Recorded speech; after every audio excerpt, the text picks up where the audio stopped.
Hello and welcome to the Ladies Best Life podcast. First of all, please don't forget to subscribe to our podcast so the very latest episodes come straight into your inbox. And secondly, give us a 5-star review and share with your friends. The more we spread the message about the Ladies Best Life podcast, the more people that can listen, the more people get my wisdom and education and all of those wonderful things for free. Okay, don't be selfish. There are so many people that are going to particularly need the advice that I'm sharing today around fat loss. And even if you're not on a fat loss journey, you're going to learn a lot today. All right. So listen in, get yourself ready and take some notes. And if you know of anyone who is on a diet or been struggling with their weight for years, or even just wants to lose a couple of pounds, please share this episode with them. Okay, so today we're looking at fat loss. And the reason why I decided to talk about this today is because obviously it's dieting carnage at the minute, isn't it? Everyone's on a fucking fad diet. I was speaking to a lady last week. You know, I always check in with people who've been kind of like expressing some struggle on social media to do with the areas that I can help with inside the coaching club. I think it's really good for people to feel supported. So I was like, hey, how are things going? She's like, yeah, really good. I got loads of energy. And I was reading it thinking, oh my God, this is ace. Obviously, she's not in the CC. And she was like, yeah, I've been doing Herbalife. And I was like, oh, fucking hell. And she's like, I'm not too sure what your views are on that, but I've lost 10 pounds, blah, blah, blah. And this is a bit of advice for you guys, right? I am educated around what to celebrate with the person, okay? Celebrate the feeling of, you know, she's energized. So that's what I did. I was like, I'm really glad to hear that you're feeling energized. I would refrain, if I was you, from celebrating your friends or anyone that you know their weight loss. Okay, you can celebrate the habits, but I wouldn't particularly celebrate the weight loss. Here's why. What happens when they gain weight? If you validate them, well done, Sheila, you've lost 10 pounds. Her name isn't Sheila. Then when they gain that weight back again, which if they're doing Herbalife, that will fucking happen. When they gain that weight again, you like by default, you're kind of going, well, that's no good, is it? You know, you're doing the opposite of celebrating with them. So I personally would go, I'm glad you, so what my response was, I'm very glad to hear that you're feeling better. My views on Herbalife aren't for me to bring into this conversation. If you ever need anything, you know where I am. Good luck with it. Okay, because who am I to shoot a puppy when they're thinking they're doing good? You know, it's not my place to do that. My evidence, like support and evidence and everything that I've learned along the way about dieting, I know that that's not a good thing to do. I know if you are temporarily replacing your meals with meal replacement shakes, that is something that cannot be sustained for long term. So when you then come back into eating the way you were eating before, it will create you the body that you had before. Because it's like if you're going to drive to Glasgow or Edinburgh, you know, if you've always driven to Glasgow, the same road, you're going to end up in Glasgow, right? Whereas if she's now going to Edinburgh, but eventually her home's in Glasgow, so she always wants to go to Glasgow, right? Absolutely terrible analogy, but doing certain things will lead to certain outcomes. It's like if you always spend to your last penny, okay? If you always do that, you're never going to have savings. If you're always eating in a particular way that takes you to a particular weight, when you come back to those methods, it's going to come back on, okay? It is, you know, you cannot sustain it in that way. So that is the reason why I decided to do the fat loss episode today. And I'm probably going to follow it up with some myths and stuff next week, because it is a crazy time. You know, dieting companies like triple their advertisement spends this time of year. They're like literally they monetize on your pain like you wouldn't believe. And that's why they'll, you know, the way that they advertise is making you go, I'm not enough as I am. I need to do something fast. I'm desperate. Get me the fuck out of this place. Okay. And there are so many amazing coaches out there, so many amazing nutritionists who are educating people the right way. And that's all we can do. You know, I love a rant against Slimming World, Keto, Weight Watchers, all of them, because it infuriates me that it wastes people's money. It also infuriates me, not just their money, that they then teach their children to do the same. And also, it taps into their poor relationship with food. It feeds into their self-doubt. You know, they feel like a failure every time they gain the weight again, but they are literally putting a plaster over a wound that needs a stitch. They are doing a short-term solution for something that needs to be a lifelong change. Okay. And people sometimes say to me, how can I make these lifelong changes? I want to enjoy my life. this is where you're getting confused with what a healthy lifestyle is. A healthy lifestyle is one that you enjoy. And it, like, my healthy lifestyle will be very different to yours. I never preach my lifestyle on other people. I come into your life, and this is what we do really well in the coaching club, is we come in, we roll up our sleeves, we get in the trenches of your lifestyle, and we go, right, what does this person need? What do they enjoy? Okay, their values are work and family, freedom and loyalty or whatever. Okay, so how can we make this journey tapped into that? They really enjoy their kind of Nando's and a glass of wine on a Friday night, so let's keep that in. They're not too good with breakfast, so let's not force that. You know, and it's very personable, and it has to be to make it sustainable. Now, going into what we're talking about today, I'm going to show you two different routes. So first of all, you can go down the tracking route, which is something like MyFitnessPal. Secondly, you can go down the non-tracking route. But there are some standards for both of these that apply. Generally, you will aim to lose about £1 a week, depending on where your start range is. If you've got more weight to lose, so if you're a higher percentage over your kind of target weight than someone who's just got maybe a few pounds to lose, it will obviously vary. Okay. So, and also you must allow for fluctuations. It is a rarity that you will see linear weight loss. So that means that every single week it's coming down. Okay. And that's not because you're not adhering. And this is something that we see a few times inside the coaching club. We've had a couple of people who have been linear. Okay. So that's why I will no longer say it never is linear, because it can be, but these girls in particular are meticulous. They're still enjoying their life. And like I've got one girl in particular who's lost 5 stone with us, and she had 2 fluctuations. One was when she went away for her 40th birthday, and the second was Christmas. Okay. And we actually, like, everyone gained a few pounds at least inside the coaching club over Christmas. And we almost celebrated that, right?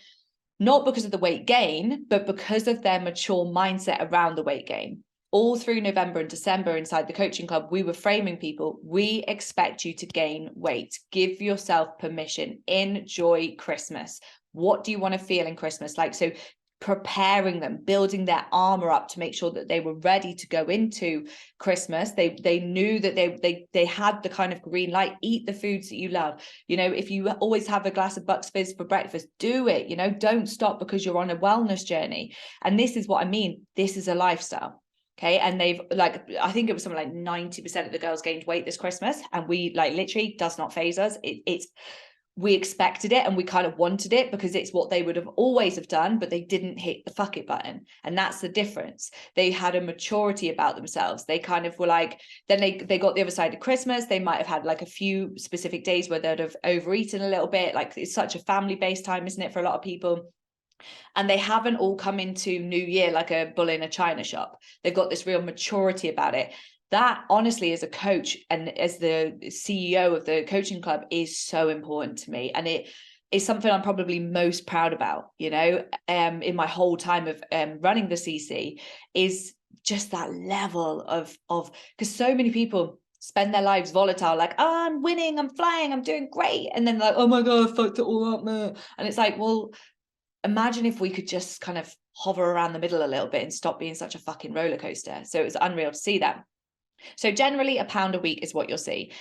If your diet is fucking shocking and you're going to start doing some of the things I'm going to tell you today, you will probably lose weight quicker in the beginning because your body will be less inflamed. You'll get rid of water, all of that sort of stuff. If you haven't got much weight to lose, please know that it will sometimes be, well, it will be slower. The closer your body is to its kind of set point, which does buffer between 2 to 3 kilograms either way of your set number, the closer you are towards that, the harder it is to lose weight. And that's why you see bodybuilders who are going down to like 6% body fat.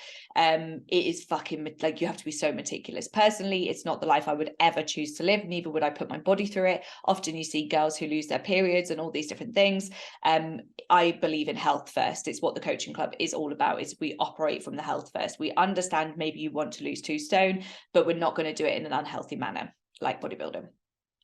So there are a couple of principles that I think apply to making either method that you take, tracking or not, really beneficial and effective. You know, the very first thing is being organized. Everyone here, so every mama here, right, will know when you I don't know, say you go out on a Sunday afternoon for a roast dinner, all the kids come with you and you're like, yeah, I'll get organized later. But actually you end up having a great time because you join some friends at the roast dinner, you get home late, and then it's like, I don't know, you and your hubby decide to have an extra bottle of wine as the kids have gone to bed and you don't get organized. You wake up on Monday morning and it's chaos, right? Alfie can't find his sock. I'm trying to think of kids' names. I'll say Rudy is woken up late and you're on the back foot. You haven't made the packed dinner, so you have to then give them money for lunch in school. I was about to say work then.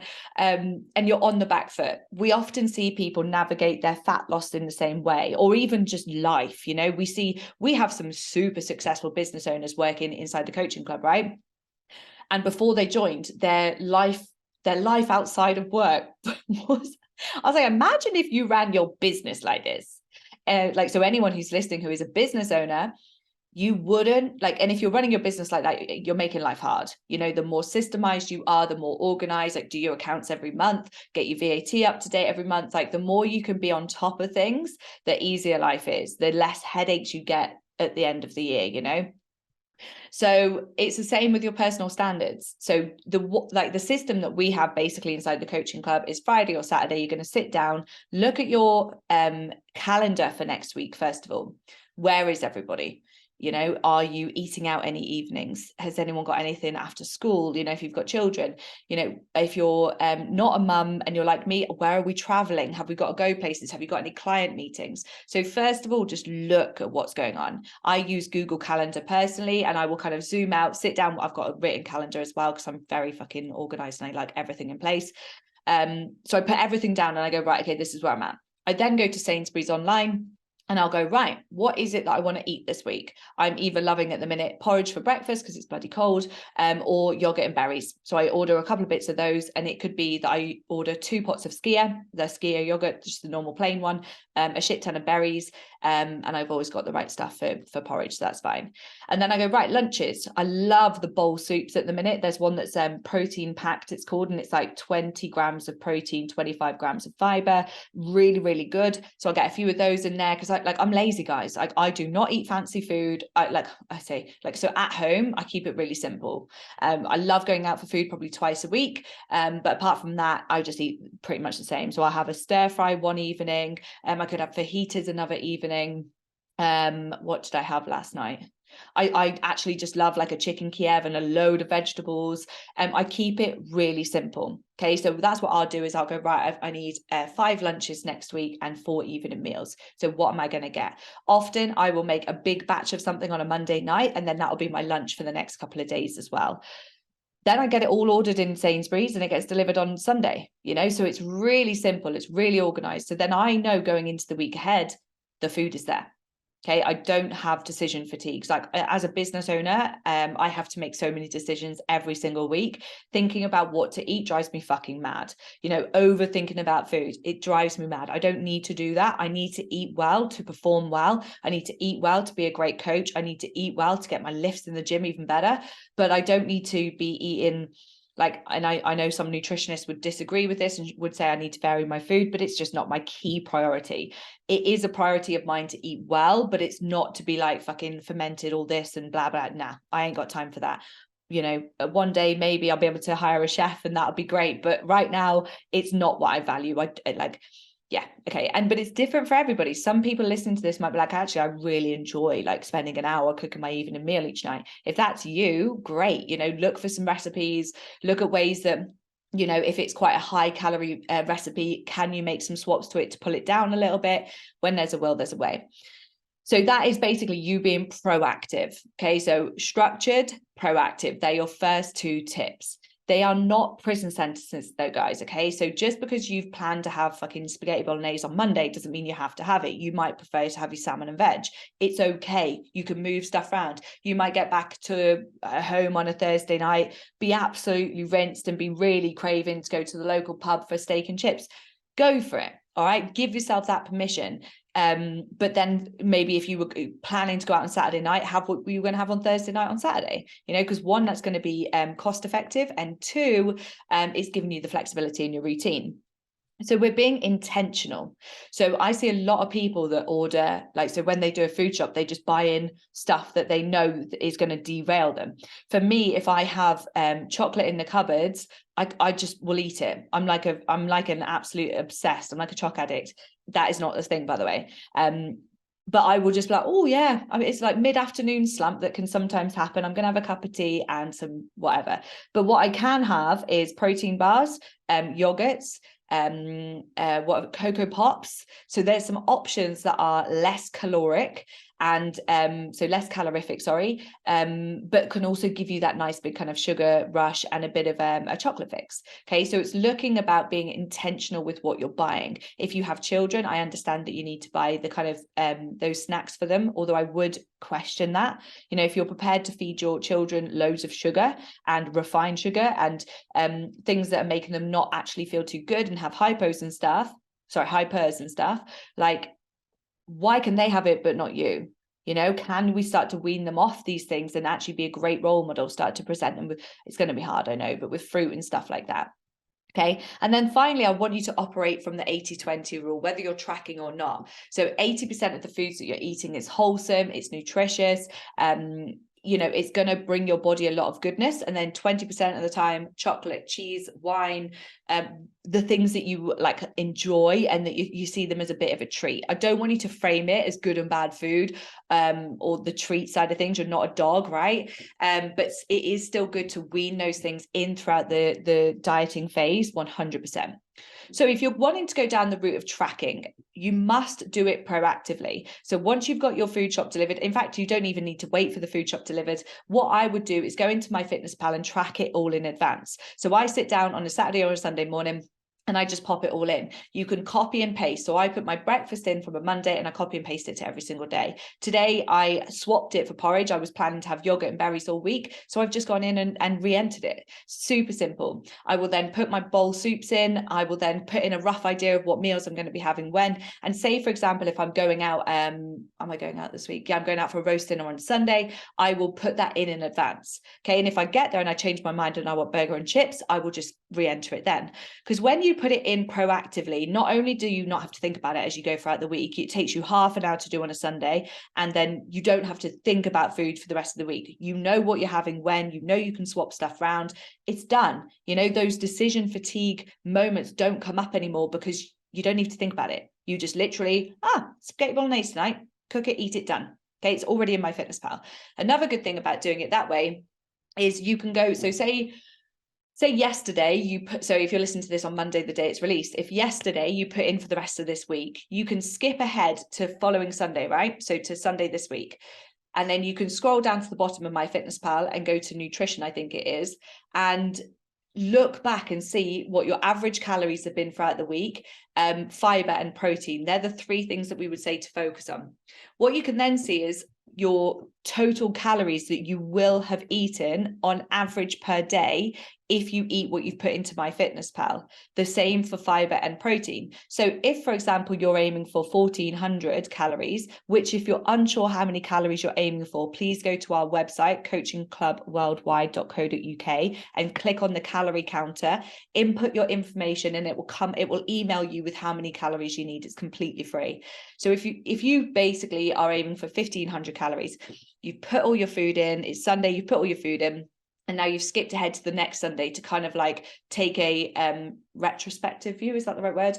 But basically to look back at what you've consumed this week, and you're at 1,600. You're like, okay, so in order for me to lose £1 a week, I need to be at 1,500. So what can I do? So then you come back in, you go, well, actually, that was a chocolate bar that I could swap for an apple. That's like 50 grams of pasta, I could try 40, you know, and make these little changes before you've eaten them.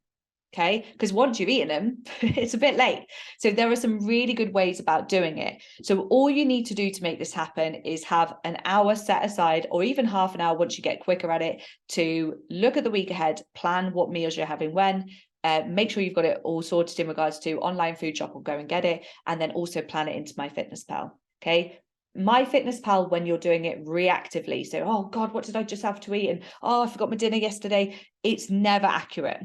Okay. And it's just annoying. So this is why so many people hate tracking, because you're not doing it right. When you do it right, it's actually really enlightening. So that is the first method that you can do, is go down the route of tracking, but making sure that you're doing it in a systemized way. The second way is look at your food as a whole. I would still personally write a bit of a food diary. You could get literally a handwritten diary, or you could use the notes on your phone, and just be aware. The very first thing that I see a lot of people doing is they don't have awareness around their food. They're literally just eating on like autopilot. Before they know it, they've eaten a whole pack of biscuits throughout the day or what have you. So that's the first thing I would do, is commit to at least 3 days of a bit of a food journal. Okay, you're just exploring and bringing awareness to it.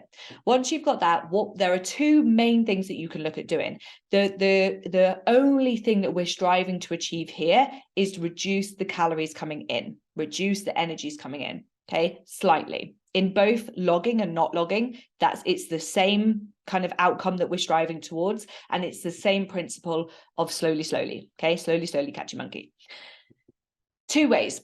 Number 1 is savvy swaps. So for me, for example, these days when I have a stir fry, because I am going for a post-holiday, post-Christmas, post-New Year, a bit of a fat loss phase, just a couple of kilograms.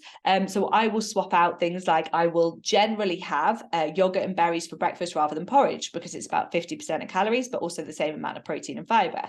I will then also look at, instead of having noodles, like egg noodles with my stir fry, I'll swap it to boodles. Instead of having, like, say, 2 pieces of toast with my salmon, egg and avocado on a weekend, I'll just have 1, and I might add an extra egg. So it's these little swaps. Instead of having full fat Coke, not that many of you will drink Coke, have Diet Coke. Instead of having what else could it be? Like, look at what you're eating from that 3-day journal and go, right, okay, yeah, that I could swap for this. If, for example, you normally have like 4 potatoes with your roast dinner on a Sunday, can you drop it to 2 or 3 and load up on your favorite vegetables instead? The more veg you can get into the diet, the better you'll feel, the better your digestion will be, and also the lower your caloric intake will be, while still having a good volume of foods. The second way to look at it is looking at eating the same foods, but reducing portion size of the more calorific, why do I keep saying that? Of the more calorific food, okay? So say, for example, you're like, no, I'm not prepared to swap anything out. All we need to look at doing is reducing the higher calorie foods like nuts, simple carbohydrates, so rice, pasta, bread, all those different things. And then looking at reducing, say, if you're having like a couple of chocolate bars a day, can we drop it down to 1? So it's looking at portion control in some way, shape or form. What we're looking to do in both of these, we know that we need it to be proactive. We know we need it to be structured. We know we need to be intentional, and we know we've got the 80-20 rule. When you come on a diet, and this is where most people go wrong, they want to get there quick, but they give up before they get there, okay? Because the methods they try are not right for them.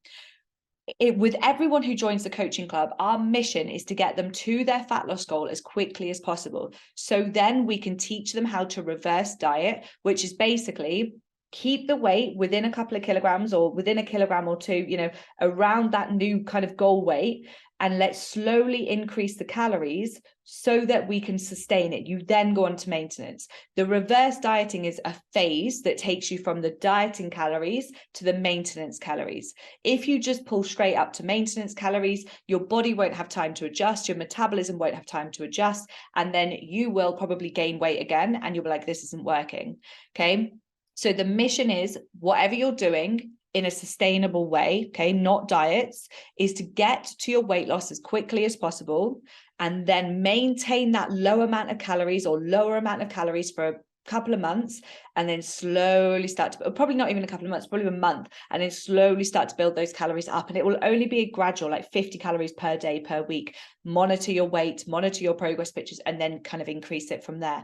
So that's what we recommend. A lot of people we see are on a diet for holiday, wedding, insert in finite goal here. Then they gain the weight, then they can't be asked, and then they, like 6 to 12 months later, they're back on the diet again. Why? Like, that is such a waste of time and life. Imagine if you could just commit to like 12 to 18 months of you doing it the right way, and then your weight always fluctuating between 1 and 2 kilograms above and below your set point, and you just being happy where you're at. because it is possible for everybody, but not doing what you've done. Remember, if nothing changes, nothing changes. So having a really mature approach to your diet, making sure that it's done in a sustainable way, and one where it's enjoyable, and also one where you can still enjoy 20% of the tasty things in life. Not that healthy food isn't tasty. I actually love it. I love like a massive plate of vegetables with a chunk of protein on the top. Not only does it make me feel good, but I love the taste of it. And it is often just conditioning of your taste buds. You know, if you don't like vegetables and stuff, it's probably because you've never given yourself time to kind of like your taste buds to mature to that level.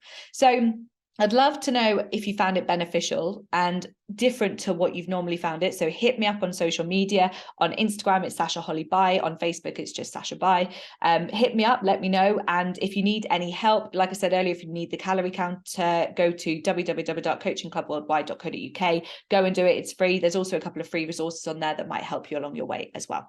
Have a good day. Take it easy.